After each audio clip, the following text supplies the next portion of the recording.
Nerfs are a figment of your imagination. There is no such thing as nerfs. And I'm gonna come at this from the angle of a game developer. So when you build a game, you have on paper what you want your game to achieve. And you write out your game design document. And on that game design document, you have a bunch of math and the mathematical figures for how you want your abilities to work. It might not be done on a piece of paper, but you have a game design document that governs how you want all of this stuff to work. And then your programmers take that stuff and they program it into the game. And you hope it all works, right? Once you start putting a game into the alpha production, you start to realize that a lot of the numbers that you had in your game design document and a lot of the numbers that you had at the very beginning don't work quite right. And the reasons are variable for this. Different abilities start to do things in ways that you didn't anticipate. Players find ways to exploit things that you didn't anticipate. And the more players there are playing your game, the more ways that people will find to do things that work around the intended mechanics that you had designed for your game.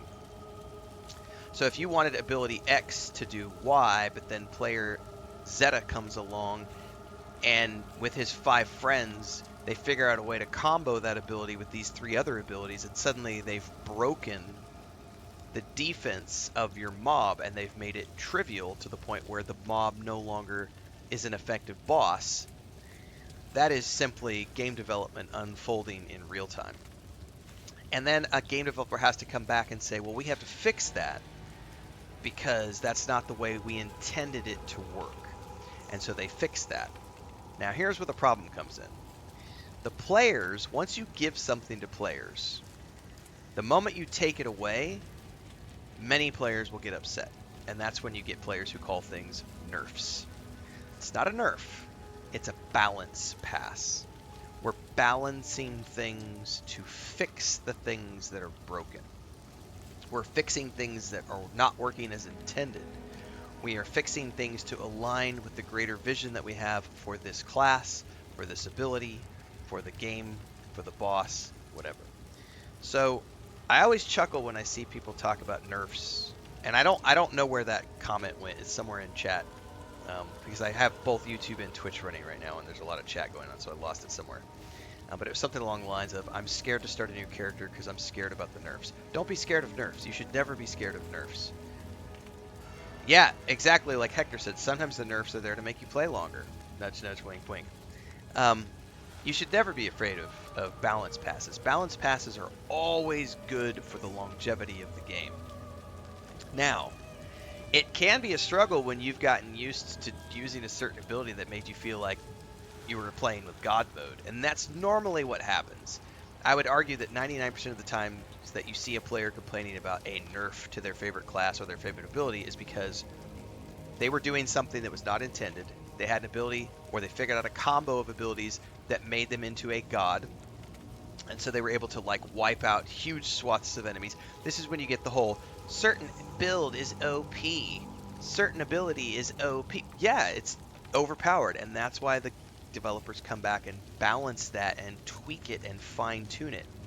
Because if it's overpowered, if you have a class that is doing something that none of the other classes can do, like soloing a specific boss mob that is meant to be challenging, but then you have this one class with a specific group of abilities that can walk up and then just, face roll on the keyboard and beat the boss, that's broken, and that does need to be addressed. Now for the players playing that build, it could be like, oh, this sucks, they took away my cool ability, I can't do it anymore, I'm no longer a god amongst mortals. That's not a bad thing, that's a good thing. Because what you want to achieve in a game is you want to achieve balance. You want all of your classes to roughly be able to do things the same, while also still allowing for players to customize their builds and come up with really cool ways to do things that fit the player's unique playstyle.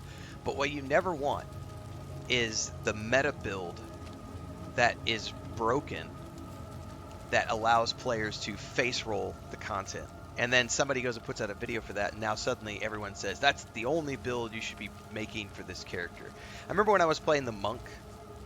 This has been 4 months ago, maybe. Whenever I was playing the monk for this game, I was playing the monk in the middle of one of the balance patches, and then after the patch, we had a bunch of people in chat complain about how the monk was broken. The monk is broken now because they got rid of this ability, and I could no longer face roll the combat with the monk. It's broken. You know, Grinding Gears games broke the monk. I don't want to play the monk anymore. The monk is broken. I'm going to go play the warrior instead because now the warrior is OP and I can do these really cool things with the warrior. And it's like, they didn't break the monk. They fixed the monk. They brought the monk down in balance with the rest of the classes. And now the warrior is over here being OP. Now they're going to have to go adjust the warrior to bring it in line.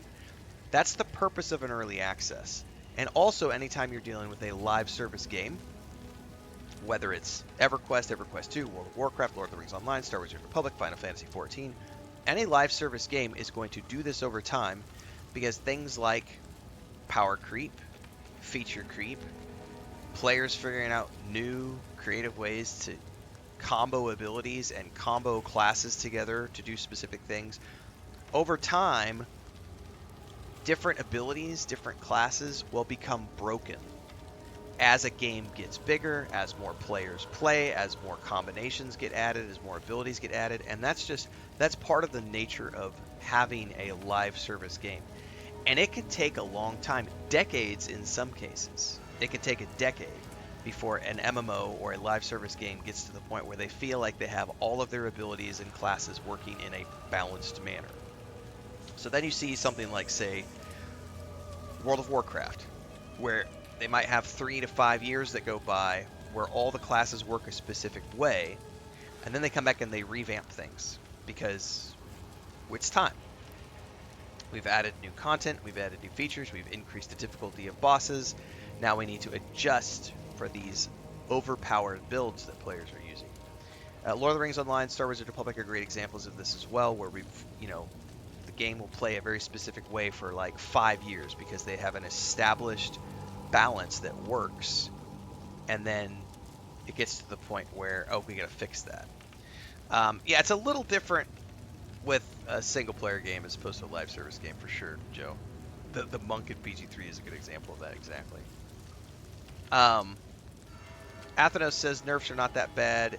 It's for good cause and better gameplay. Yes, that's exactly what balance passes are. And the only people who call balance passes nerfs are players. Because it's not a nerf, it's just a balance pass. But that's what people call it, is a nerf. So, yeah, from a balance perspective, like nerfs are balance passes are never a bad thing. It only feels bad to the players who are exploiting what was broken in the first place. Those are the only people who ever get upset by a balance pass happening. Everybody else is like, cool, things are finally going to be balanced again. But it's never the people who are, it's always the ones who are like using the broken thing to exploit the game that are like, this sucks, they took away my god ability. And it's like, no. That's not what happened. They fixed something that was broken. You just happen to be one of the few people who was using the broken thing to your advantage, and now it's been fixed. So that's a great conversation in terms of balancing gameplay. Oh yeah, it's absolutely fun to find and use those exploits, as long as you understand that eventually those things are going to get fixed, and you can't be upset when they do get fixed because it's like it was never supposed to be that way in the first place. There's nothing wrong with using it when it's there. It's like, oh man, this feels really good. I might as well enjoy it while I can, because in about 3 weeks it's going to be gone because they're going to patch it out.